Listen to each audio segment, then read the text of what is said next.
Beberapa waktu lalu hakim telah menjatuhkan vonis 3,5 tahun pidana penjara terhadap anak AG atas kasus penganiayaan berat terhadap David Ozora. Putusan yang lebih rendah dari tuntutan jaksa penuntut umum memang jadi pro kontra. Ada anggapan bahwa apa yang terjadi terhadap anak korban yang mengalami kerusakan berat pada otak tidak seharusnya membuat anak AG mendapat keringanan vonis. Namun di sisi lain, vonis 3,5 tahun terbilang masih tinggi. Mengingat apa yang dituduhkan terhadap AG yang adalah penganiayaan berat berencana tidak ada. Kuasa hukum mempertanyakan kenapa beberapa keterangan saksi ahli tidak dipertimbangkan oleh hakim. Bahkan, hasil psikologi forensik pun tidak dilampirkan di tuntutan dan di pembuktian. Dengan demikian, apakah pihak kuasa hukum AG berencana mengajukan banding atas putusan hakim? Kemudian bagaimana tanggapan pihak AG atas kebocoran informasi di ruang sidang yang akhirnya membuat kliennya dihujat netizen? Saya Anggi Pasaribo akan berbincang langsung dengan Mangatta Toding selaku kuasa hukum dari anak AG. Beberapa waktu yang lalu kan Ibu Hakim sudah memutus vonis 3,5 tahun, which is itu lebih rendah daripada tuntutan JPU.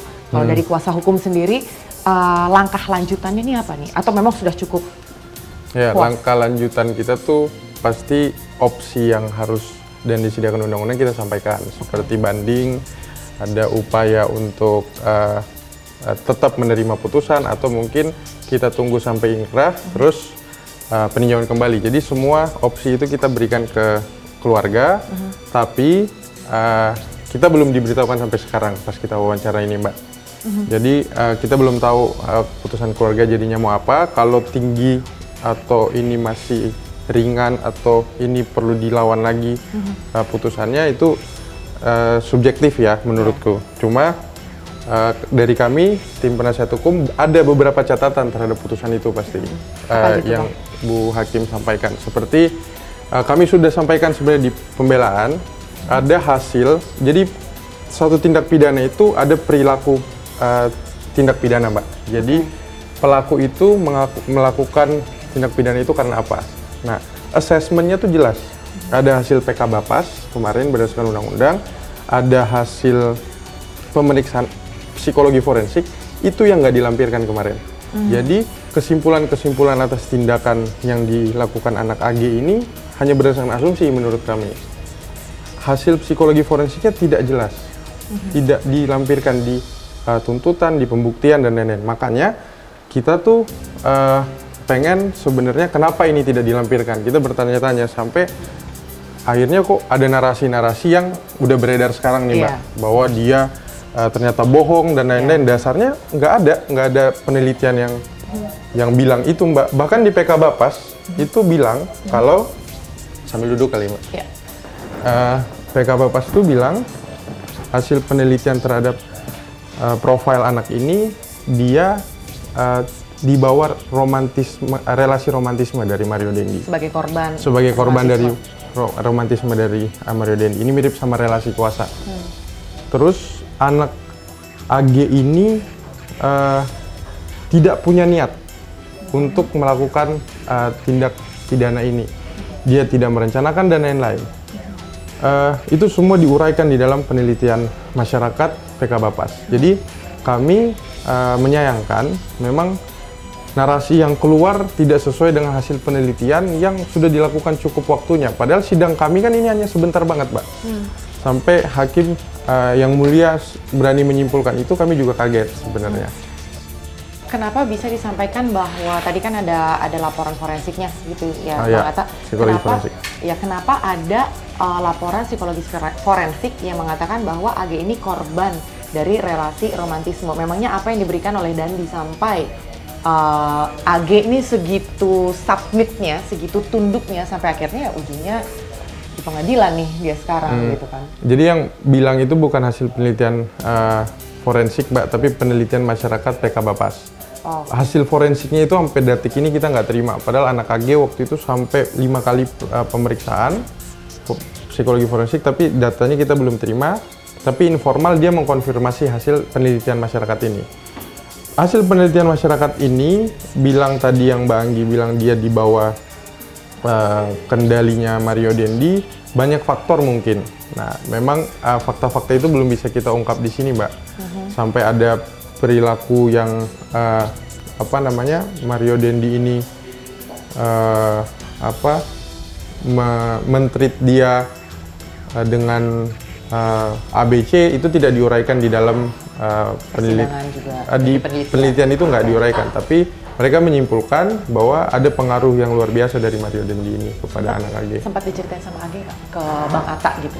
Karena kan ketika AG ini didampingi oleh kuasa hukumnya, pasti kan ada dong komunikasi gitu kan. Nah, apalagi sebelum vonis dan ketika dia menyampaikan pledoi, ada yang disampaikan nggak sih Bang ke Bang Atta yang mungkin nama publik perlu tahu gitu? Soal apa nih Mbak? Soal posisinya dia, karena sekarang ini kan publik itu, ya tadi Bang Atta udah sempat sebut ya, ini tuh kayak ada versi kecilnya Sambo PC, padahal sebenarnya berulang kali tuh kita kalau dengar ini tuh berbeda gitu kan ya. Dan masyarakat juga mempertanyakan, lah AG ada di sana melihat penganiayaan berat, nggak punya empati sama sekali kah gitu untuk nge-stop gitu kan. Jadi sebenarnya ada apa sih Bang? Jadi penyesalan yang paling dia sampaikan kemarin di pledoi adalah dia tidak melerai gitu. Makanya di ahli yang kami ajukan, psikolog forensik ini, yaitu Mas Reza Indragiri, yang kita tahu dia sangat objektif orangnya, dia sampaikan tindakan untuk tidak melakukan peleraian atau merespons sesuatu peristiwa itu ada banyak faktor yang menentukan. Ada 5 bahkan tingkatan untuk menolong. Jadi Mas Reza waktu memberikan keterangan sebagai ahli juga kami lihat tidak diambil oleh majelis hakim untuk mempertimbangkan kasus ini. Ditambah tadi Mbak, saya akan mengulang-ulang ini terus sih. Hasil penelitian psikologi forensik itu tidak diterima dan dihadirkan di persidangan sampai detik ini. Padahal itu yang menentukan perilakunya anak ini, benar dia punya niat untuk menganiaya apa tidak, karena sudah disampaikan di persidangan kalau di putusan juga kemarin chatnya itu memang atas suruhan dari Mario Dendi dan lain-lain. Jadi kami lebih ke melihat pembuktian yang sangat cepat kemarin itu dengan waktu yang sangat cepat mungkin membuat putusan ini jadi tidak komprehensif, Mbak. Ini yang kami sayangkan sebenarnya. Tapi balik lagi, pilihan ini ada di keluarga untuk 3,5 tahun ini. Apakah mereka merasa harus menerima atau tidak, kita akan balikan kepada keluarga. Kalau sejauh ini dari pihak keluarga dan dari AG sendiri ketika mendengar ketika mendengar hakim memutuskan 3,5 tahun, itu ada komentar apa Bang? Ya udahlah gitu kan? Atau memang tetap minta diperjuangkan karena sebenarnya AG itu nggak begini gitu Bang? Kalau dari yang ada di ruang sidang waktu itu walinya, ibunya ada bersama AG di ruang tunggu anak waktu itu. Yang kami lihat dari walinya, mungkin karena mereka juga tidak tahu situasi ini, mereka kaget pasti. Saya lihat ibunya juga waktu itu kaget melihat vonisnya ternyata 3,5 tahun ini pasti menurut mereka berat. Karena yang diharapkan berapa tahun Bang? Mereka tidak bilang ke kita, tapi nggak bilang, tapi nggak mengharapkan bebas kan? Atau tidak. Jadi mereka ini juga yang harus fair. Mereka merasa kalau memang perlu dihukum silakan, tapi jangan sampai juga terlalu menghakimi anak ini sedemikian rupa. Yang kami sayangkan adalah fakta-fakta yang jadi pertimbangan yang mulia itu justru punya post effect di masyarakat yang luar biasa, Mbak. Dan ini banyak pemerhati-pemerhati perempuan dan anak yang kami lihat sudah mulai speak up dan melihat adanya kejanggalan dalam pembacaan putusan ini. Kami berharap sih masyarakat coba berimbang lah, karena kita pasti lahir dari perempuan dan kita mengerti posisi perempuan itu bagaimana. Ada tingkatan perempuan dan laki-laki di sini, dan dia bagaimanapun bukannya kami menggunakan 15 tahun ini ya. Iya. Tapi memang posisinya dia masih di anak-anak di bawah 18 tahun. Masih belum bisa dewasa dalam memutuskan sesuatu lah ya, gitu ya. Mbak, betul. Kurang lebih itulah. Masih belum bisa tahu resiko kalau ngambil langkah A atau B ya. Termasuk untuk diam. Iya. Jadi itu yang Mas Reza Indragiri kemarin pada saat menjadi ahli, dia mengulang-ulangi hal yang hakim harus highlight nih. Harus hati-hati dalam memberikan putusan. Apakah memang anak ini ikut merencanakan? Apakah anak, karena kan yang dituduhkan ke kita 355 ayat 1 ke 1 Junto pasal 55. Itu kan berarti dia yang harus tahu at least ada perencanaan ini. Padahal sebenarnya kalau kita eksaminasi, tapi kan belum selesai eksaminasi putusannya, kita lihat sebenarnya ada keraguan-raguan antara anak AG ini membiarkan, karena itu kenanya 76C seharusnya di Undang-Undang Perlindungan Anak, bukan merencanakan. Tapi kami lihat karena tidak ada hasil psikologi forensik ini, inilah yang bebas dinarasikan sedemikian rupa sehingga dilihat anak ini ikut merencanakan gitu. Itu yang kami sayangkan sebenarnya, Mbak. Dan kami baru ngomong di sini nih untuk pandangan ini. Kalau dari AG sendiri sempat menyampaikan itu nggak, Bang Atta?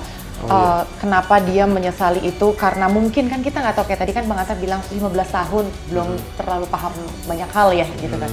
Rasa takut apa sih yang akhirnya membuat dia jadi diam gitu kan sampai sekarang ini kan gitu. Nah itu pernah disampaikan ke Bang Atta nggak? Iya, jadi waktu reaksi, tadi saya lupa jawab pertanyaan Bang Anggi, reaksi dia waktu dengar putusan ini, terutama itu Bang Anggi mungkin tahu kalau dia diam yang kosong gitu loh, Mbak, yang nggak tahu harus mau ngapain, nggak tahu mau nangis, nggak tahu mau senyum, dia nggak respon apa-apa ke kita waktu kita berkunjung ke LPKS. Dan kita tanya waktu itu ke pihak keluarga, bagaimana, udah ada tanggapan nggak, kira-kira langkahnya gimana. Terus terakhir kita tanya ke AG, Dedek, kita manggilnya Dedek, gimana nih Dek? Aku bingung Bang gitu, hanya ngomong itu aja terakhir. Dia habis itu dia hanya diam, kita nunggu tuh sampai hening, mungkin ada hampir 10 menit kita hening, diam. Akhirnya pihak keluarga bilang ke penjaga yang di LPKS untuk dia dibawa ke kamar dulu untuk menenangkan diri. Nah sampai detik itu, setelah itu kami belum ketemu lagi. Ya karena memang sebenarnya nggak perlu juga terlalu dipaksakan. Karena kan psikologisnya dia juga harus dijaga kan gitu. Umurnya juga masih segitu.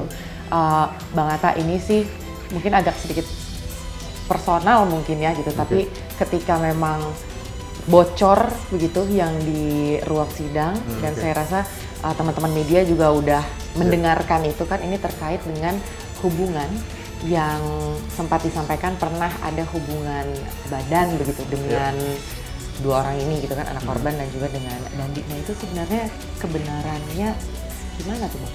Iya, untuk itu balik lagi kami melihat pada saat pembacaan putusan, memang hakim harus bersikap ya, kita mengerti. Jadi dia bisa memilih fakta yang mana menurut dia benar.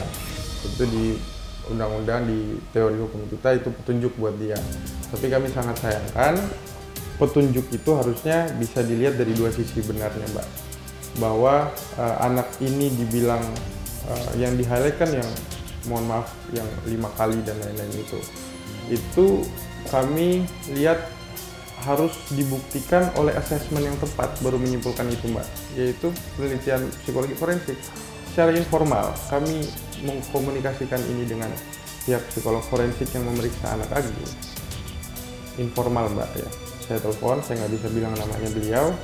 Dia sampaikan bahwa hasil yang mereka simpulkan sama dengan PK Bapas, sama dengan pekerja sosial yang meneliti anak ini, bahwa memang tindakan itu dilakukan karena ada relasi kuasa, relasi romantisme kalau di teori psikologi itu dari Mario Dandi. Jadi seakan-akan anak AG ini yang mengumbar dan lain-lain, itu juga kami sangat menyayangkan ketika itu disimpulkan begitu.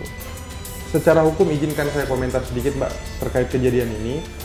Sebenarnya di Peraturan Mahkamah Agung nomor 7 tahun 2013 kalau nggak salah, itu sudah diatur bahwa pada saat persidangan harusnya, ini belum bahas pasal 19 Undang-Undang Perlindungan Anak ya, dua aturan itu menjaga martabat seorang anak dan perempuan. Rekam jejak seksualnya itu tidak boleh dibahas sama sekali, Mbak, sebenarnya di dalam persidangan. apalagi ini bocor di ini. Nah itu yang kami sangat sayangkan. Mungkin waktu itu Bu Hakim yang mulia tidak tahu ini direkam, kami nggak tahu, tapi bisa jadi. Itu kami sayangkan harus bocor. Jadi kami menghormati dan kami tahu ini sidang terbuka, tapi teman-teman media juga kami sayangkan ini bisa bocor untuk hal seperti itu gitu. Dan ternyata kami juga baru tahu itu direkam live ya, jadi pasti terekam di ini. Tapi ini sudah terjadi, beberapa diskusi kami sudah lakukan secara informal juga dengan instansi terkait untuk eksploitasi yang luar biasa kepada klien kami ini.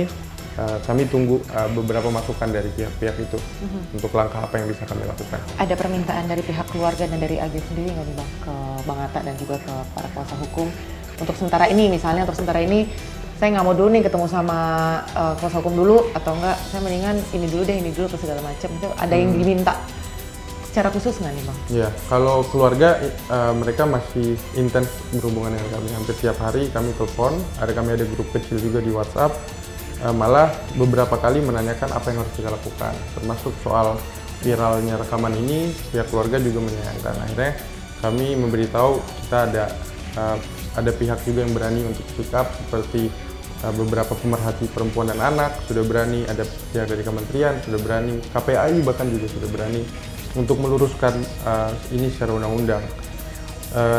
Pihak keluarga intinya komunikasi ke kita terus, tidak ada membatasi kami, cuma mereka bilang butuh waktu untuk kita mengambil sikap atas putusan ini. Kalau anak AG kami terbatas komunikasinya karena nggak ada handphone sama sekali di sana.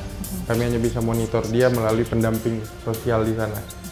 Di komunikasi tidak ada yang dibatasi, malah kami yang memberi ruang kepada anak AG untuk oke, coba dia cerna dulu ini, karena saya pun ya mungkin nggak bisa mencerna ketika saya divonis misalnya atas suatu tindak pidana ya. Iya, apalagi kan kalau diingat balik lagi umurnya masih sangat belia, ini nggak gampang ya. Kita mungkin orang dewasa juga pasti butuh waktu juga sih ya Bang. Vonis terhadap AG tentu menentukan bagaimana persidangan Mario Dandi ke depan. Untuk itu saya mencoba menghubungi Dolvi Rompas selaku kuasa hukum dari Mario Dandi. Tidak seperti biasa, Dolvi yang selama ini responsif terhadap media, kini cenderung diam dan merespon seadanya. Ketika bertemu, ternyata Dolvi menginformasikan bahwa posisinya sebagai kuasa hukum MDS telah dicabut secara sepihak, tanpa ada pembicaraan dan tanpa ada penjelasan secara lisan. Masih ngurus Mario Dandi nggak nih Bang? Jadi perlu saya jelaskan bahwa untuk informasi yang tadi itu ya ada benarnya juga ya. Jadi memang saat ini posisi kami itu ya, saya dan rekan saya, di mana kami sudah off ya, jadi tidak lagi menjadi kuasa daripada Mario Dandi. Ya. Per kapan tuh Bang? Surat yang kami terima itu tanggal 10 kemarin, 10 April. Tanggal 10 April, per ya, 10 2023. April. Namun kalau kita baca dari suratnya itu udah ditandatangani dari tanggal 3 April. Oke. Tapi itu memang udah dikasih tahu ke Bang Dolvi? Udah, jadi pada waktu dikirim surat memang sempat ada sudah diinformasikan dari pihak keluarga ya. Oh, dari pihak keluarga. Yeah. Jadi pada waktu mau ke Polda dan Bang Dolvi ketemu ya, atau dapat informasi katanya ada pengacara yang lain tapi belum sempat. Oh, itu kalau yang untuk informasi yang ada pengacara datang itu sebelum disampaikan bahwa kami sudah dicabut ya. Oh. Ya, jadi pada waktu itu kalau tidak salah 1 hari setelah kami mengikuti persidangan yang terkait dengan kesaksian daripada MDS ya. Oh, berarti sebenarnya belum ada informasi saat itu akan dicabut sebagai kuasa hukum. Ya, kami belum mendapat informasi resmi ya. Dan informasi jadi itu belum mendapatkan pemberitahuan secara resmi. Oke, berarti pemberitahuan secara resmi itu baru tanggal 10 April. April. Tanggal 10 ya, tanggal 10 kemarin. Masih baru dong ya?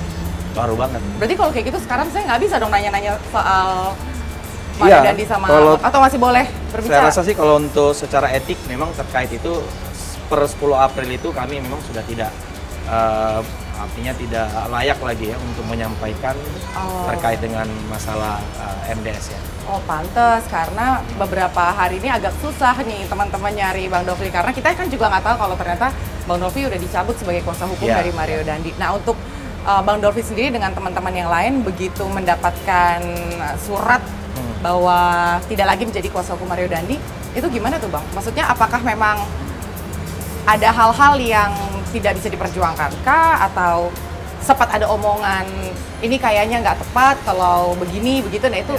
Memang sampai hari ini kan kami juga belum mendapatkan penjelasan secara detail ya, kenapa dilakukan pencabutan terhadap kuasa kami ya. Namun kami sangat memahami ya kalau berbicara pencabutan kuasa itu kan memang ya sah-sah saja ya. Kalau memang klien ingin mencabut kuasanya dan tidak ingin meneruskan lagi, itu ya sebenarnya hal yang biasa ya terjadi di dunia advokat ya. Namun sampai hari ini memang kami belum mendapatkan penjelasan secara detail, secara jelas kenapa kami dicabut. Nah, perlu kami sampaikan juga, perlu kami luruskan bahwa kalau menurut kami ya, menurut kami, saya dan rekan saya, ya kebetulan rekan saya itu namanya Basri ya, itu selama kami dari awal diberikan kepercayaan atau diberikan kuasa untuk mendampingi MDS, itu kami sudah melakukan tugas kami, kewajiban kami sebagai kuasa dengan benar ya, dengan baik, di mana kami melakukan pendampingan. Jadi tidak ada satupun pemeriksaan yang tidak kami dampingi, selalu kami dampingi. Bahkan proses pendampingan itu ya dari waktunya itu cukup panjang, karena ada yang sampai malam juga gitu. Dan sampai terakhir ya kami kan masih tetap mengikuti proses waktu persidangan MDS memberikan kesaksian terkait dengan persidangan anak AG ya. Ya. Padahal sebenarnya itu memang dalam aturan mainnya tidak menjadi tanggung jawab kami, tapi karena kami merasa bertanggung jawab sebagai kuasa hukum, ya kami datang ya untuk dalam hal ini ya mendampingi lah ya. Jadi kami rasa bahwa apa yang kami lakukan itu sudah maksimal ya. Tapi ya kami tidak tahu kenapa kami dicabut juga ya kan. Ya. Jadi kami selalu mengedepankan profesionalisme ya sebagai seorang advokat ya, dan kami juga selalu mengedepankan aturan main yang benar. Jadi kami tidak mau melakukan sesuatu yang bukan daripada kewenangan kami. Pernah ada permintaan itu atau pernah ada mengarah ke sana sehingga itu menjadi sesuatu hal yang mungkin kasus Mario Dandi ini sebenarnya selain jadi sorotan publik ini cukup keras sih sebetulnya begitu kan, apalagi mengingat dia ini siapa, anaknya siapa gitu kan, kasusnya apa gitu. Bang Dolfi sendiri sempat pernah kebayang nggak ini berat nih gitu, kalau misalnya ada hal yang nggak sesuai dengan keinginan klien atau tadi itu mungkin nggak sesuai dengan integritasnya Bang Dolfi, akan memungkinkan sekali untuk dicabut sebagai kuasa hukum. Pernah kepikiran itu nggak? Atau mungkin selama proses pendampingan sendiri sempat ada perbedaan pendapat gitu. Satu sisi Bang Dolfi dan tim ini adalah ranah yang harus dilakukan sebagai kuasa hukum, tapi ada permintaan yang lain yang berseberangan dengan kode etik misalnya gitu Bang. Kalau tadi kan sudah saya katakan bahwa tidak ada ya artinya menyampaikan kepada kami langsung untuk meminta sesuatu yang di luar daripada kewenangan kami sebagai advokat ya, atau di luar daripada aturan. Nah, tadi mungkin tadi pertanyaan terkait dengan apakah itu berat atau ringan, saya rasa sih kalau setiap advokat ya di saat kami bersedia ya memegang suatu perkara dan diberi kuasa untuk itu, tentunya ya tidak boleh kami mengatakan itu berat atau ringan. Tetap harus kami jalani. Sekalipun mungkin menurut pandangan banyak orang bahwa ini kelihatannya berat. Ya, harus kami jalani. Karena bagi kami yang terpenting adalah kami memenuhi hak-hak setiap orang yang ingin membutuhkan pendampingan. Itu kami harus penuhi.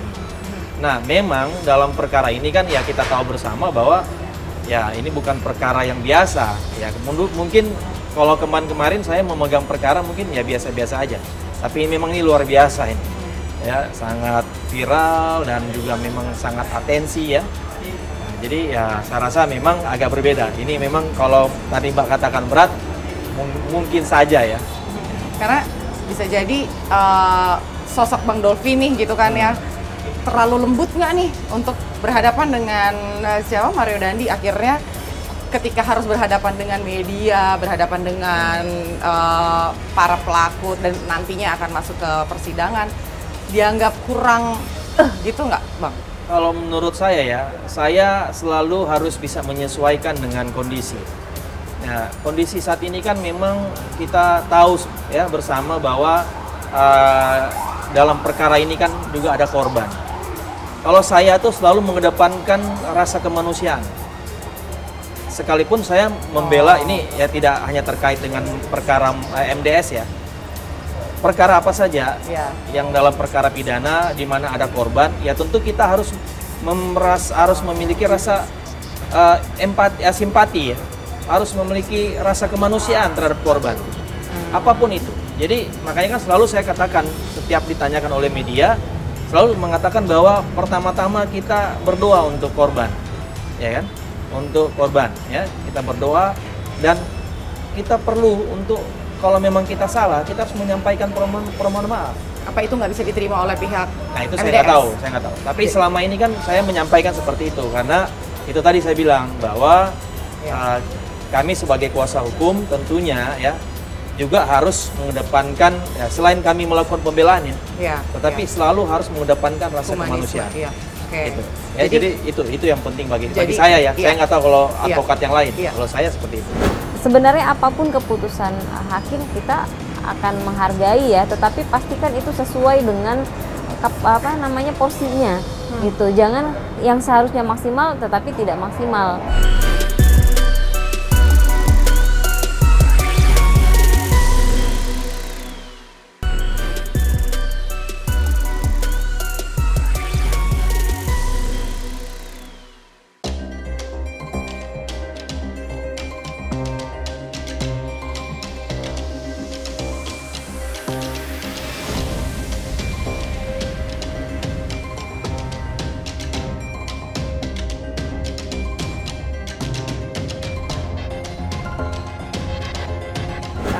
David sudah terapi yang seperti biasa kan setiap hari terapi okupasi, terapi fisioterapi, dan kayaknya sekarang udah jauh lebih baik kan responnya. Ya benar, kemarin juga udah bisa jalan tanpa walker kan, tadi pakai walker itu ya, terus udah bisa jalan tanpa walker.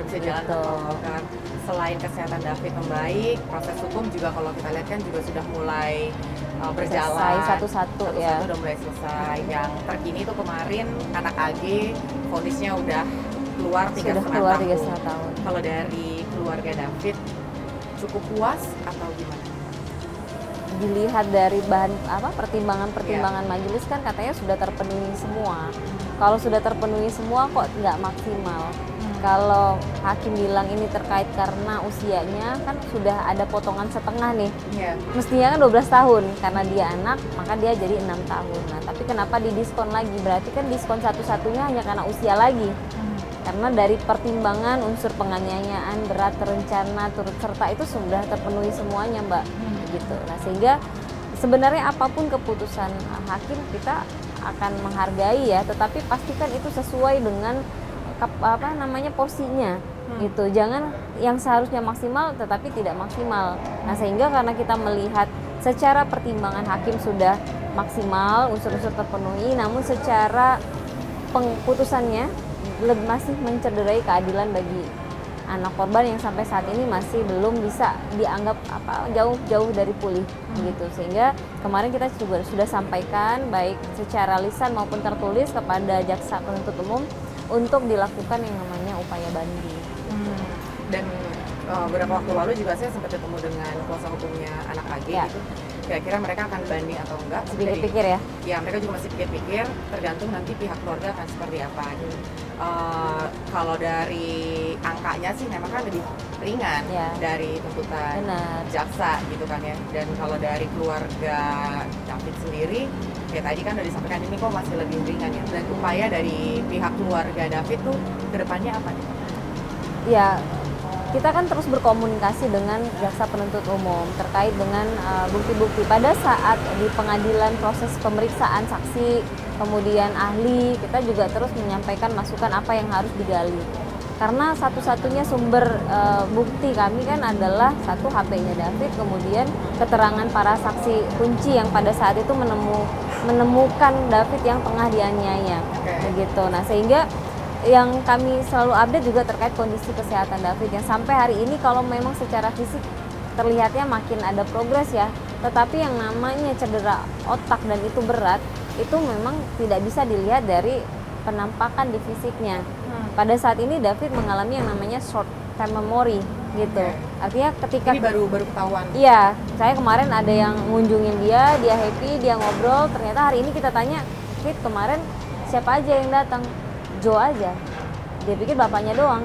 Karena kan Joe setiap hari selalu ada, Joe jadi itu hari selalu termemori di kepalanya. Iya benar. Jadi kita nggak ingin pelaku ini diberikan keringanan apapun, terutama yang dewasa apalagi ya, gitu. Sementara kalau yang anak memang ada sekat-sekat yang membatasi gerak para penegak hukum.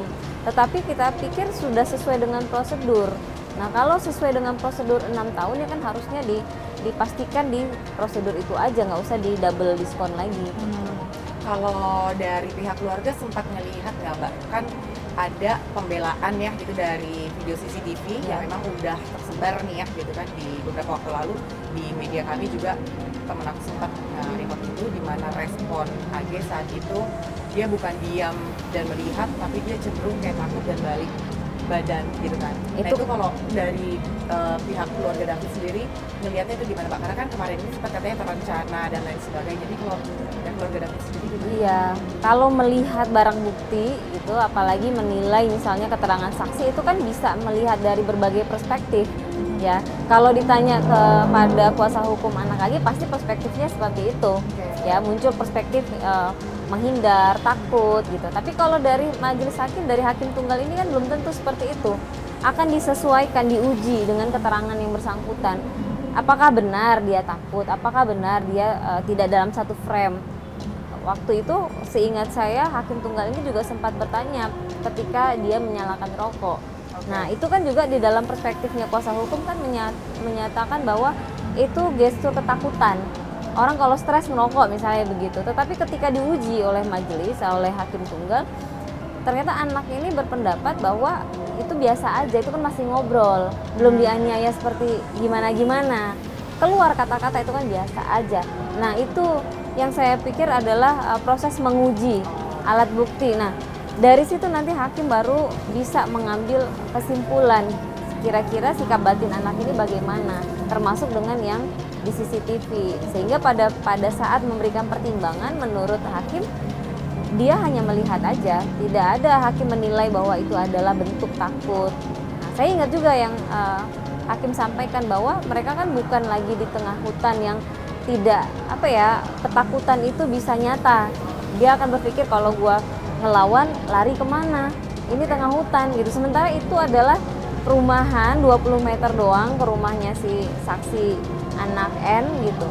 Tetapi mereka tidak melakukan apa-apa bentuk menunjukkan bahwa mereka tidak sepakat di sana, mereka juga menunjukkan. Bagaimana dengan usia nih Mbak? Ini kan sebenarnya klarifikasi ini memang perlu diberikan oleh pihak AG, pihak David sendiri gitu kan ya Mbak ya. Dengan usia yang masih 15 tahun, belum bisa berpikir secara dewasa, jadi ada pernyataan ini sepertinya dikontrol nih anak ini, jadi masih belum tahu harus bersikap kayak gimana. Nah kalau kayak gitu gimana tuh Mbak? Saya pikir dalam merumuskan, pembuat undang-undang dalam merumuskan undang-undang sistem peradilan pidana anak sudah memikirkan bagaimana anak yang bisa diminta pertanggungjawaban, mana yang tidak bisa diminta pertanggungjawaban. Dari sisi usia, kalau di bawah 12 tahun tentu nggak bisa diminta pertanggungjawaban, dikembalikan ke orang tuanya. Tapi kalau dia sudah di atas 14 tahun, secara kapasitas mental dia sudah bisa diminta pertanggungjawabannya dia. Nah, dalam secara utuh, hakim pasti akan menilai bagaimana karakter anak AG ini. Ketika hakim melihat, oh karakter anak AG ini satu, dia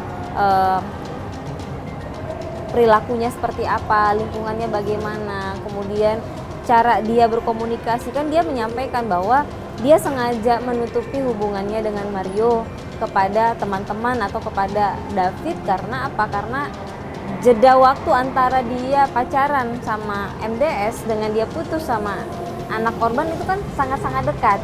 Jadi takut nanti gosipnya atau dia takut nanti dibilang yang enggak, kira-kira begitu. Nah, dari rangkaian utuh itu hakim melihat oh karakternya anaknya seperti ini, perilaku anaknya seperti ini.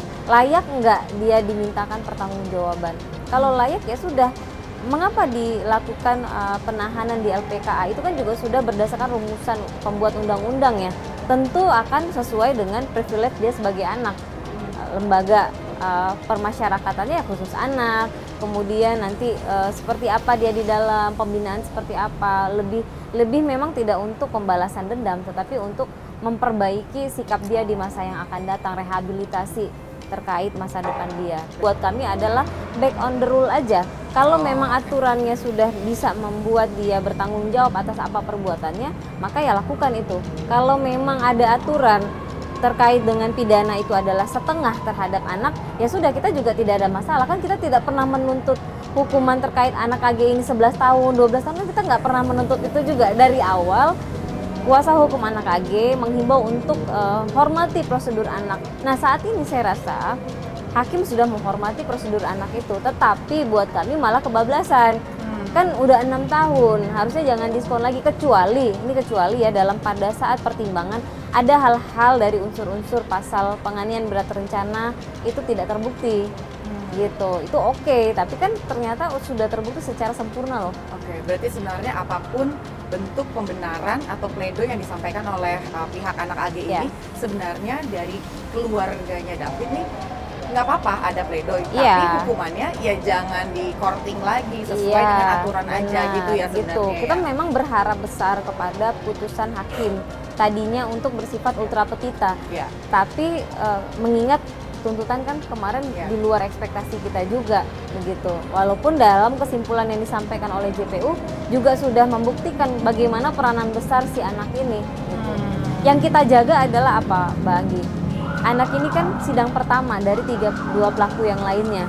Kita tidak ingin ini mencederai atau ini merusak berkas atau bukti-bukti terkait ke depannya. Nah, itu yang kita pastikan, oh ternyata semuanya masuk kok dalam pertimbangan, artinya sudah terbukti secara sempurna, hanya terkait usia gitu. Oke, nah kemarin di persidangan itu ada yang bocor tuh Mbak gitu kan, apakah memang hakim nggak sadar kalau misalnya persidangan ini terbuka gitu kan ya, akhirnya keluar suatu statement, dan ini izinkan kami untuk nanya Mbak, ini terkait dengan hal yang sebenarnya personal sih gitu kan, urusan AG dengan David yang akhirnya membuat Mario ini marah gitu ya. Saya rasa Mbak Mel udah dengar lah itu apa gitu kan ya, soal adanya hubungan fisik dan lain sebagainya, itu tanggapannya gimana Mbak Mel? Jadi dalam proses pemeriksaan saksi hari kedua saya ingat itu kita udah tahu, cuma kan kita memang komit bahwa ini prosedur anak sehingga kita tidak buka ya. Dan tidak pernah menjadi bahan pemikiran keluarga. Pertama, terkait dengan yang katanya ada hubungan antara anak AG dengan klien kami, anak korban David. Satu-satunya yang menerangkan itu hanya keterangan pelaku aja Mbak Anggi. Ini hanya keterangan anak AG dan keterangannya MDS. Nah, kemudian ada keterangan Sen yang menerangkan keterangan mereka berdua. Hanya mereka aja yang menerangkan ini. Ketika dipertanyakan kepada yang namanya Amanda, ya tidak ada tuh Amanda menyampaikan apapun bahwa itu benar. Bahkan Amanda bilang dia tidak ada membicarakan atau menyampaikan terkait tapi itu. Transkrip itu ada gitu. Transkrip terkait di HP siapa? Di HP-nya Mario Dandi. Mungkin itu nanti akan dibongkar. Di transkripnya Mario Dandi dengan Mario Dandi dengan Amanda. Amanda, betul, benar. Bahwa ada kesaksian yang kesaksian yang palsu mungkin ya, atau salah kesaksian bohong atau apapun itu yang diberikan Amanda di persidangan dengan apa yang ada di digital forensik begitu. Nah, itu gimana? Nah, kami kan hanya melihat dari chat yang ada di HP anak korban dong. Betul. Nah, pasca kejadian tanggal 17 Januari tidak ada pembahasan tentang itu. Oke. Bahkan kita lihat komunikasinya anak AG kepada klien kami tetap baik-baik aja, justru intens dari dia gitu ya. Minta dikirimin obat lah, gosenin inilah, minta ya segala macam, itu kayak biasa aja, nggak ada pembahasan loh. Gitu. Sampai tanggal 30 sampai si anak korban ditelepon sama MDS dan anak korban tanya ke AG, ini cowok lu ngapain telepon gua? Nah, intinya anak AG bilang kalau dia marah-marah bilang aja ini salah gua, ini gua yang ini gua yang lu baik, gua salah. Intinya begitu. Itu ada chatnya itu. Nah, makanya kita, tapi gini deh, kalau terkait dengan urusan anak dengan anak, dari seluruh hukum atau undang-undang, ahli pun menyampaikan anak dengan anak itu sifatnya sama-sama korban ya. Terlebih apakah itu benar nggak, kita sampai detik ini nggak pernah melihat ada percakapan terkait itu. Satu hal yang kita pahami, ternyata si tersangka MDS ini karakternya hancur banget. MDS ini MDS ini dan moralnya di mana? Iya. Karena apa? Ini anak loh dimakan juga. Kalau itu benar ya, kalau keterangan dari yang disampaikan anak AG di persidangan itu benar bahwa dia justru sudah berhubungan dengan MDS ini, bahkan hanya 2 atau 3 hari dari kejadian tanggal 17, sehingga kan hakim melihat tidak ada trauma dari tanggal 17 gitu. Dan dari situ hakim juga melihat bagaimana perilaku anak AG ini. Dan kalau saya melihatnya, wah ini urusan anak dengan orang dewasa. Kalau terjadi hubungan seksual, Mbak Agi, itu yang salah tetap orang dewasanya. Betul. Bahkan jika anak-anak itu memaksa ya, meminta untuk berhubungan seksual dengan orang dewasa harus menolak. Karena dia lebih punya will untuk say no. Benar. Nah, sehingga kalau itu terjadi, maka itu wilayahnya sudah pidana. Ini udah pedofil namanya. Nah, sehingga harus ada, jika benar itu terjadi, harus ada pihak yang bertanggung jawab. Si MDS bisa diminta pertanggungjawaban secara hukum terkait ini, gitu. Catatan kami di sini ini orang benar-benar makan anak kecil, baik dari sisi seksual, dari sisi seksual dan penganiayaan. Ini dua-duanya korbannya anak loh. Gitu. Berarti sebenarnya apa yang bocor kemarin itu, kalau dari pihak keluarga ini sesuatu hal yang terlalu personal dan sebenarnya nggak terlalu penting, bukan nggak terlalu penting, nggak substansial. Nggak substansi sebenarnya, makanya kita nggak pernah mau ngebuka itu dari even kita sudah tahu juga. Tapi tahu, Mbak, maksudnya keluarga tahu kejadian itu sebelum diungkap oleh hakim sendiri? Oh enggak, kita nggak tahu. Bahkan katanya ada pelecehan, itu kan kita bongkar juga. Kita nggak menemukan sama sekali, jangankan pelecehan persetubuhan, kita juga nggak menemukan itu, sehingga kita bisa bilang itu nggak benar gitu. Dan terbukti beberapa kali yang mereka sampaikan sebelum persidangan, terbukti di persidangan bohongan gitu. Yang katanya tidak ikut merekam, nyata-nyata kok ikut merekam gitu. Yang katanya tidak tahu ada perencanaan, katanya mau ngomong baik-baik, ternyata terbukti pada saat persidangan ada komunikasi-komunikasi yang terjadi di antara mereka bertiga pada saat perjalanan mau ke rumah temannya anak korban. Gitu. Itu kan sudah masuk ke unsur perencanaan. Jadi jangan dipahami unsur perencanaan ini harus seminggu duduk bareng seminggu sebelumnya, enggak. Beberapa saat, jadi ada eskalasi dari jam 3 sore pada saat pertama kali mulai anak AG berkomunikasi dengan anak korban. Tadi itu kan mulai mengelabui. Jadi tadinya sebenarnya niatnya adalah mau ngambil kartu pelajarnya anak AG di korban David, yang katanya butuh banget harus hari ini. David udah bilang, ntar aja deh, gue titipin aja, nggak bisa, gue butuh banget. Terus anak korban sudah jalan dari rumah kontrakannya di Lebak Bulus ke Green Permata ini, terus bilang, kartu pelajar lu nggak ada, ketinggalan. Tapi akhirnya tetap aja dia ngotot mau mengembalikan kartu pelajarnya anak korban. Berarti dari setiap pernyataan, dari setiap barang bukti, itu dari handphone atau apapun itu, sebenarnya 3,5 tahun vonis ini memang nggak fair ya dari pihak keluarga David, karena tadi udah ada perencanaan, udah ada obrolan, udah ada arah untuk ke sana, mengelabui dengan berbagai macam cara, kartu pelajar lah atau lain sebagainya, yang seharusnya pada saat dalam perjalanan itu bisa dihentikan, atau enggak, berbagai cara lah, gojekin kan juga bisa. Gitu benar. Kan. Jadi kita ingin didudukkan sesuai dengan porsinya lah. Kalau ada pertimbangan dari hakim yang menyebutkan ada yang tidak terbukti dari pasal 355 ayat 1 Junto 55 ini, kita memahami, tapi kan ternyata pertimbangan itu sudah sempurna. Pasal itu sudah bisa dimintakan seutuhnya pertanggungjawabannya, tetapi peringanannya ini yang membuat ada diskon lagi, ini yang kita tanda tanya dan kita mintakan untuk dilakukan upaya hukum selanjutnya. Nah Mbak, ada lagi nih gitu kan, itu kan tadi AG gitu ya. Ini karena tadi udah sempat disebut soal Amanda gitu ya. Untuk Amanda sendiri kan sempat komplain terhadap pihak kuasa hukumnya Mario Dandi ya, yang mengatakan bahwa ini pencemaran nama baik gitu kan. Padahal sebenarnya kalau kita lihat gitu kan, memang ada transkripnya gitu, ada komunikasi antara Amanda dengan Dandi, sehingga sebetulnya ini ada juga nih pembelaan dari pihak AG bahwa sebenarnya yang kompor ini, terlepas dari itu, kompor ini Amanda juga Nah, itu kalau keluarga ngelihat gimana nih Mbak dengan adanya komunikasi antara Dandi dengan Amanda sehingga akhirnya terjadilah yang kayak kita lihat sekarang ini kondisi David. Jadi nah, memang keluarga gimana melihat Amanda sendiri Mbak? Ini kan saat ini kan masih AG dan Mario Dandi. Nah, sosok Amanda ini pihak keluarga gimana nih Mbak? dari diperiksa pada saat di persidangan kita memang melihat ada perannya, tetapi kan dia tidak mau menyampaikan itu di persidangan. Tetapi buat kami adalah ketika dia tidak masuk ke dalam ruang perencanaan, kemudian dia tidak masuk pada saat pelaksanaan penganiayaan, buat kami dia bukan orang yang bisa diminta pertanggungjawaban. Ada satu hal Mbak Anggi, proses dia mungkin menyampaikan atau apapun itu tanggal sekitar 20-an Januari ya, kejadiannya yang katanya tanggal 17. Kemudian ada rentan waktu yang cukup panjang dari 20-an Januari sampai ke 20 Februari hari kejadian. Nah, di situ kita juga memahami ternyata dalam proses persidangan ketahuan pihak-pihak yang melakukan penganiayaan ini, apakah anak AG ataupun MDS sudah melakukan aktivitas sehari-hari, sudah jalan bareng, sudah have fun, termasuk yang hakim sampaikan terkait mereka itu. Artinya tidak ada emosi efek atau emosi yang disebabkan dari keterangan dari pembisik Amanda ini, yang kalau katanya pembisik tidak ada emosi spontan. Kan kalau orang emosi biasanya langsung dong. Nah, itu kan enggak. Ada jeda waktu, mereka sudah jalan, sudah ke sana, sudah ke sini. Tahu-tahu tanggal 20 pemantik adalah, saya nggak tahu ada apa pemantiknya, tetapi dalam proses persidangan ternyata bukan pemantik. Kita melihatnya ada orang yang memang haus pamer arogansi aja. Gitu.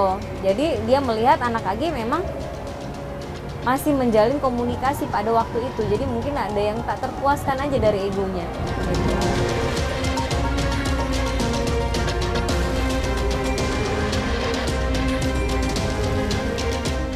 Demikian tanggapan serta analisa dari kuasa hukum David Ozora, Melissa Anggraini, terkait dengan vonis anak AG serta berbagai bukti yang ditemukan sejauh ini di persidangan.